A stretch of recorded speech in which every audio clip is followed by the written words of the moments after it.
savez, je me suis rendu compte d'un truc, c'est que quand elle sera sur scène et que les gens seront assis, elle sera beaucoup plus grande que tout le monde.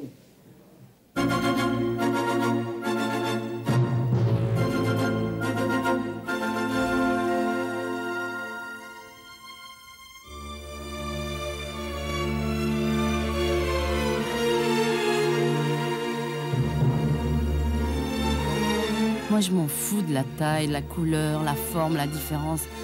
Quand on veut, quand on aime, quand on nous aime, rien n'est impossible.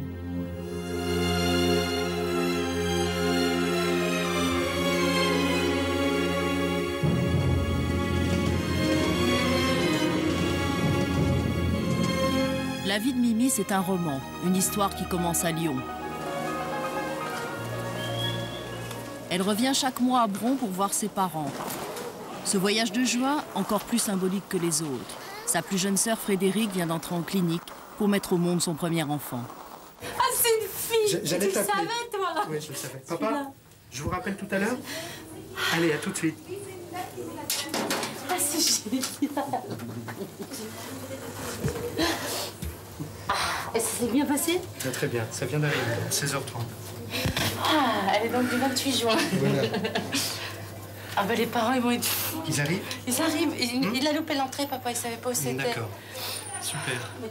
Ah, c'est...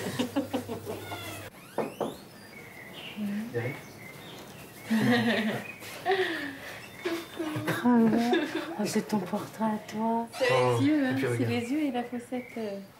Non, c'est le haut du visage.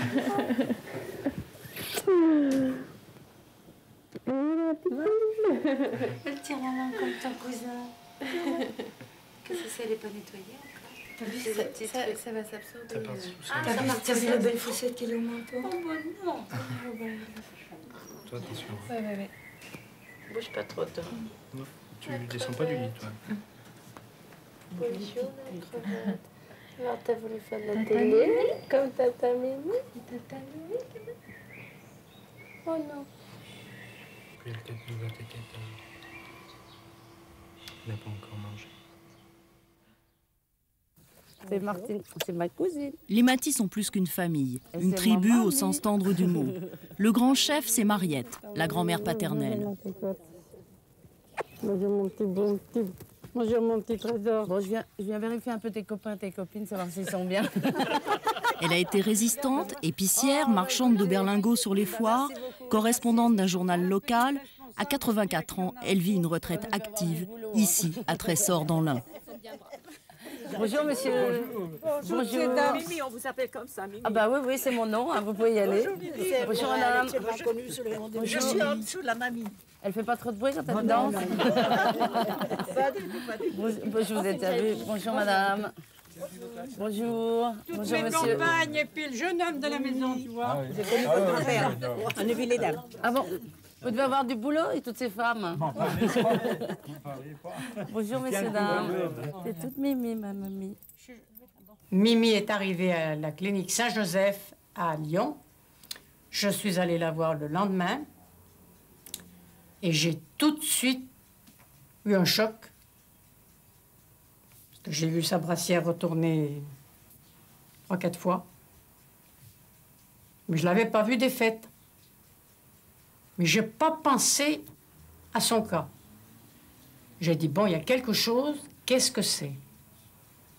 Puis mon fils me rencontre dans le cas, il me dit, tu sais, tu vas la voir jolie, ma petite fille, mais hier, j'ai cru que j'avais un petit monstre. Tu le sais peut-être pas, enfin... Si, je sais ça. Et ça a duré plusieurs mois. Sa maman l'amenait à la visite, où on lui disait que tout était bien. Et c'est vrai que c'était un beau bébé qui poussait très bien, normalement, au point de vue corps, et pas au point de vue membre. Alors, mon fils ne s'inquiétait pas. Il avait toujours un petit choc quand elle rentrait. Mais du fait que sa femme lui disait, bon, ben, tout va bien, il ne cherchait pas plus loin. Et je l'ai mené chez le pédiatre à Bourg, pendant que mes deux couples partaient se promener à Grenoble. J'ai ce souvenir est resté. Je suis allée chez le pédiatre et quand à un moment où il m'a vue, il m'a dit, Madame, vous avez un petit nain. Ah! de choc. Ouais, c'est mamie qui l'a appris. Un mot que nous n'avons jamais bien reprononcé, je crois. Hein? Oui, non. Non. Pourquoi? Parce que c'est un mot qui vous paraît tabou? Je ne sais pas si ça peut s'appeler tabou, mais quand c'est dans la famille, c'est un petit peu dur, le mot. Vous voyez, par exemple, un exemple, je fais du Scrabble. Jamais je mettrais nain ou naine sur le Scrabble. Et si quelqu'un met, je ne dis rien, mais enfin, ça me fait quelque chose. Moi, je voudrais juste risquer une petite question, parce que c'était la première question qui se posait au départ. Il y a une carrière qui marche bien, une famille formidable. Est-ce qu'il manque pas le bébé, quoi, dans l'histoire? Ah, si. Hein? C'est vrai que maintenant, ça me titille de plus en plus parce que je me dis, bon, en plus, il y a une question d'âge, j'ai 37 ans, j'ai vraiment pas envie de passer à côté de la maternité parce que c'est quelque chose de fabuleux et que c'est quelque chose que je ressens, en tout cas, il y en a qui peuvent ne pas le ressentir. Alors, c'est vrai qu'il me restera l'adoption, mais j'aimerais connaître cette joie je suis une femme sur scène, je suis une femme professionnellement parlant, je suis une femme amicalement parlant, et j'aimerais connaître cette joie d'être une femme, de porter un bébé. Si je peux pas, si ça se trouve pas, si je peux pas en faire un, je le ferai pas. Mais j'en adopterai. J'ai pas envie de rester sans enfants autour de moi. J'ai pas envie de me retrouver à 60 ans comme une andouille. J'ai trop eu un schéma magnifique de ma grand-mère avec ses enfants et ses petits-enfants. Donc si c'est pas les miens biologiquement, ce sera les miens par le cœur. Biologiquement, il y a un petit risque. Oui, il y en a un gros même. Oui, Il y a un risque sur deux. Il y a une chance sur deux que je mette au monde un enfant comme moi. Mais maintenant, on peut le savoir. Et c'est vrai que je ne mettrai pas au monde un enfant comme moi.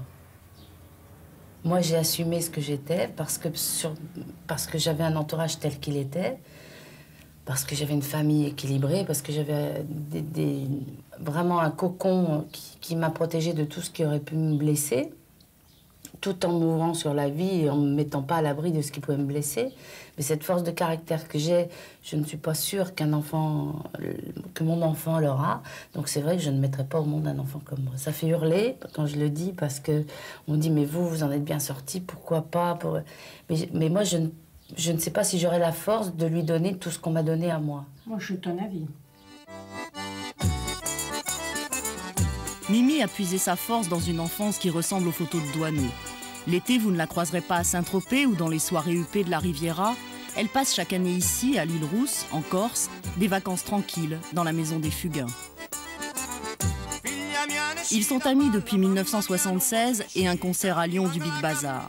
Mimi était groupie, fidèle des premiers rangs, elle rêvait d'entrer dans la troupe. Michel et Stéphanie lui ont fermement conseillé de finir sa licence de sciences éco avant d'apprendre le métier de saltimbanque.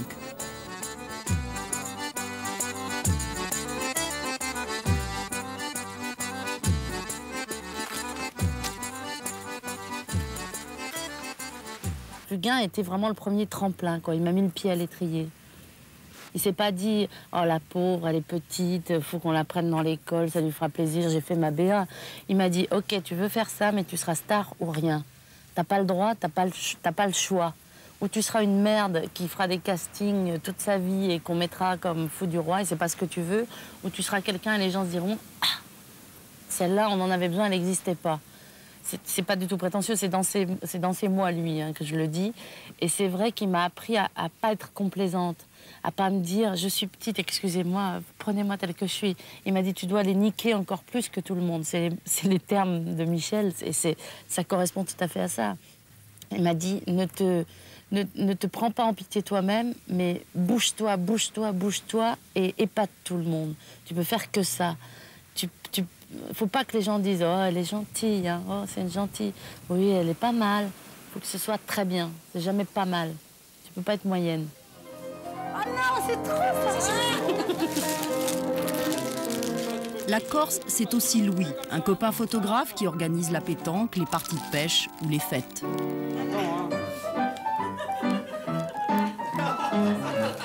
Ça fait film muet, tu sais. Il le fait exprès. Alors, on va la chanter en français.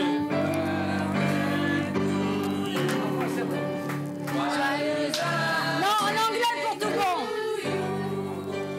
Happy birthday to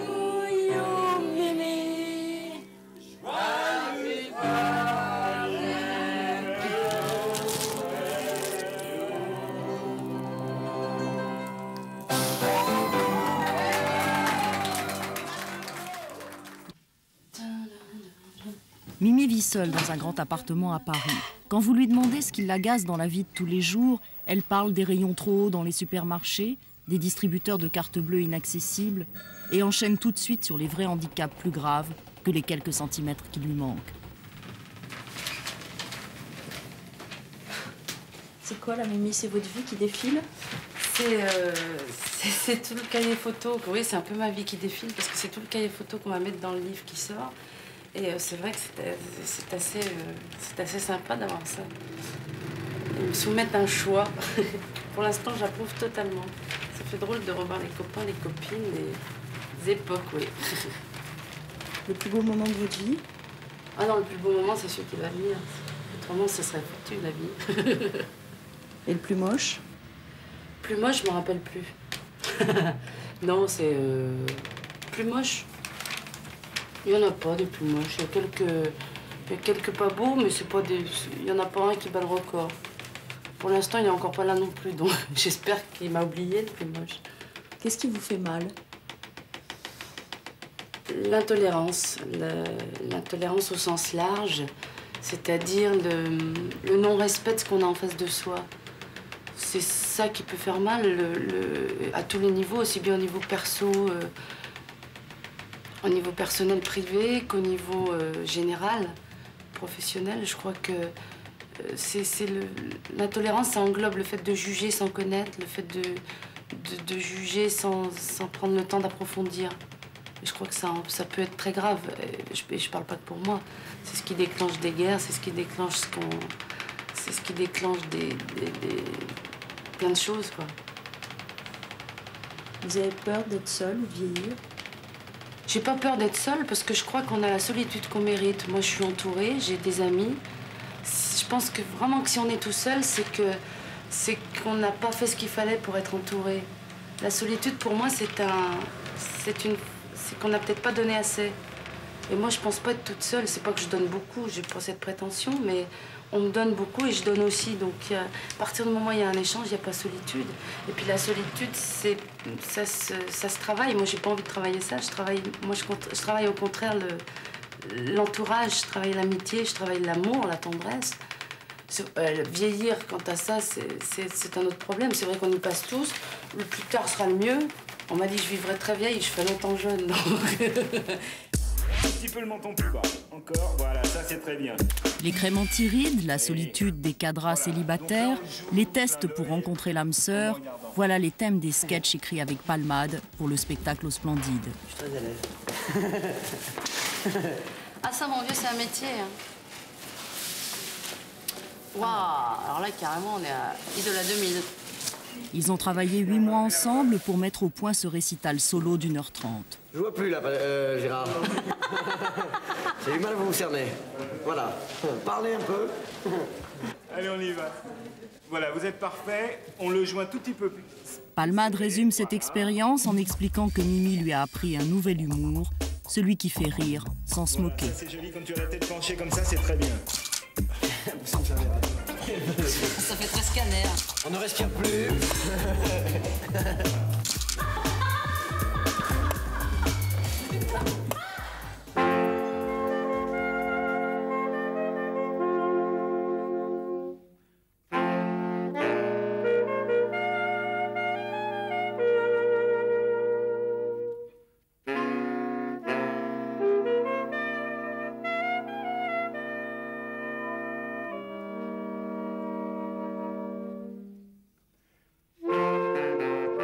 Le succès de la fille aînée n'a rien changé dans la vie des Maty. Tous les lundis, Marcel répète avec l'harmonie. Un quartet de sax, du jazz, la seule folie de cet homme de rigueur, de foi et de principe qui n'a jamais fait de différence entre ses 3 enfants. Les pèlerinages à Lourdes, les charlatans, les méchantes langues, effacés à la gomme un mauvais souvenir.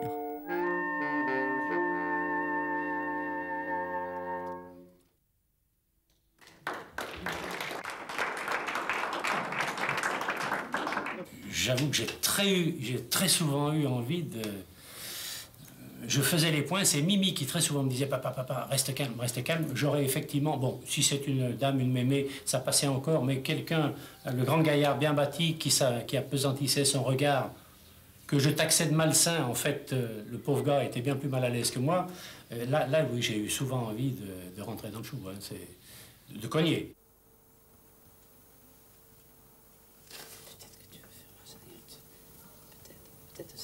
Nicolas pour Emmanuel. Très bien.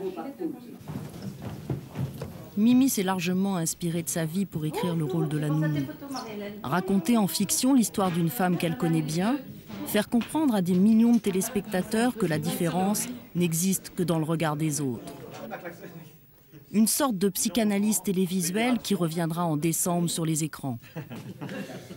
Je vais dire action. Oui. Vous allez compter jusqu'à 3. D'accord. Et à 3, vous allez arriver, Mimi en tête. Donc voilà, prends la valoche. Oui. Le sac qui est là, c'est dans le décor. Non. Tu essayes aujourd'hui de ne t'occuper ni du jeu des autres comédiens, ni des costumes, ni des accessoires, ni du borgnolage. D'accord. Donc, et ça arrive ici. Le titre a changé. On ne parle plus d'une nounou, mais d'une nana comme les autres, qui rêve d'amour, de mariage et d'enfants. Julie ressemble de plus en plus à Mimi. Voilà, c'est là mon 1, voilà. Les premiers flirts et l'adolescence, c'est au même âge que tout le monde ou c'est un petit peu plus tard? C'est plus tard. Moi, j'ai échappé, hélas. Je rêvais de me faire rouler des pelles sous les portes cochères. Mais bon, un gamin de mon âge n'a pas... À l'époque, quand on a une quinzaine d'années, un gamin d'une quinzaine d'années n'est pas forcément capable d'accepter ce que je suis. Il a déjà du mal à s'accepter lui-même. En pleine crise d'adolescence, il ne va pas en plus supporter la mienne. Et c'est vrai que c'est venu plus tard, parce que j'ai tout vécu en bloc à 20 ans.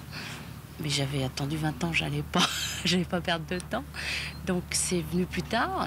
J'en ai souffert comme on peut souffrir quand tout marche pas comme on veut, mais pas au point d'en souffrir trop quand même. Les blancheurs, avec quoi tu laves?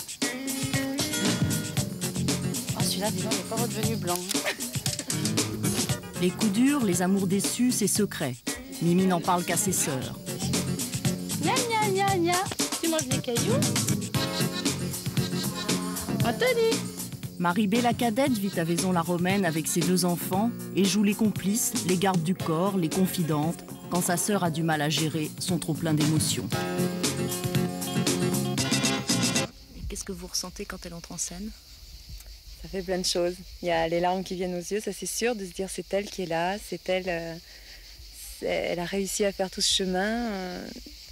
C'était pas évident, elle n'avait pas tous les atouts au départ, il manquait sûrement quelque chose, mais justement, les quelques centimètres qui lui ont manqué au départ, elle en a fait sa force et elle s'est battue. Et c'est vrai que moi, à chaque spectacle, quand les gens applaudissent à la fin et se lèvent, moi je suis en larmes, je finis devant ma frangine là, et c'est vrai que ça fait chaud au cœur, ça fait quelque chose. Est-ce que vous vous souvenez, quand vous étiez petite, un moment où vous avez posé la question à vos parents ou à quelqu'un de savoir pourquoi elle était plus petite que vous?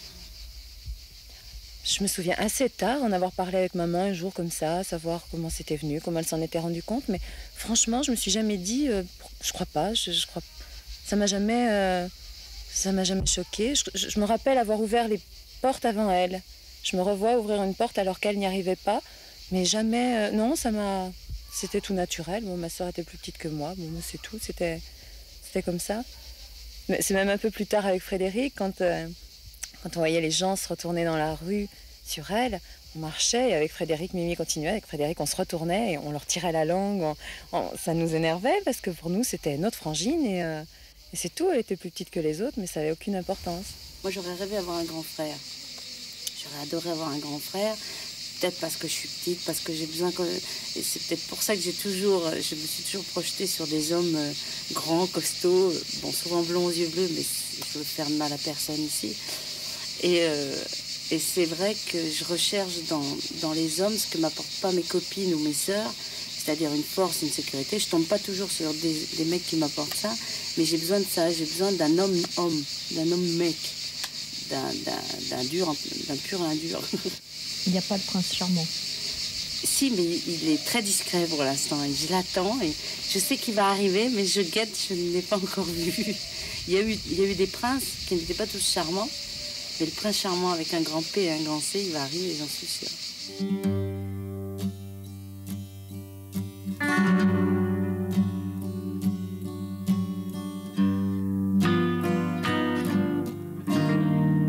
j'ai des kilos en trop, j'ai plein de choses qui vont pas, j'ai des centimètres en moins. Mais bon, si on assume ce qu'on est, je crois que c'est le meilleur moyen que les autres se disent oh, pourquoi je suis pas comme elle. Moi, le plus beau compliment qu'on m'a fait, c'est une dame qui est venue me voir en me disant ma fille, sa petite fille de 4 ans lui a dit quand je serai grande, je vais être Mimi Mati.